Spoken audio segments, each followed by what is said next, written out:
A few of the main questions that can be on the minds of families who have been told that their child has suffered a traumatic brain injury at birth is initially, will their baby be okay? And secondly, how did this happen? Or what caused this? For many parents, an HIE or hypoxic ischemic encephalopathy diagnosis is just not something they are familiar with. For the purposes of this talk for HIE Resource Place, I am going to explain two places in your baby's medical records where you can search for a better understanding as to whether birth oxygen deprivation possibly occurred. From a basic standpoint in this context, HIE is a reduced level of blood and oxygen which can lead to a brain injury for a baby. What were the baby's cord pH levels? In some cases, the readings from the umbilical cord gas levels can help determine whether significant metabolic acidosis has occurred. The umbilical cord generally contains 3 blood vessels, or in other words, a 3-cord vessel.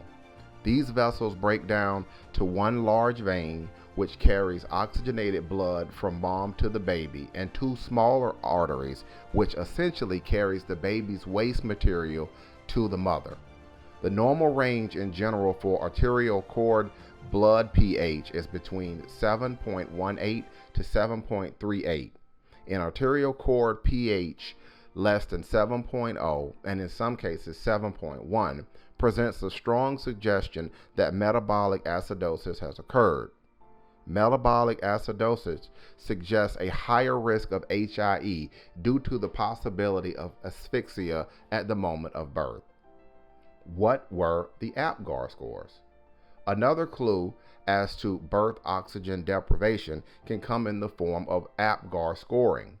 Because of the subjective nature of APGAR scoring, results can sometimes vary. With that said, APGAR scores are a way to quickly summarize the health of a newborn baby. The scores are given at the 1-minute mark of life, the 5-minute mark, and in some cases the 10-minute mark. The scores can range from 0 to 10, with 10 being the best score. Usually scores which are 7 or above mean that the baby is healthy, while lower than 7 scores mean that the baby needs more medical attention. When looking for birth oxygen deprivation clues, your baby's medical records can provide a wealth of information.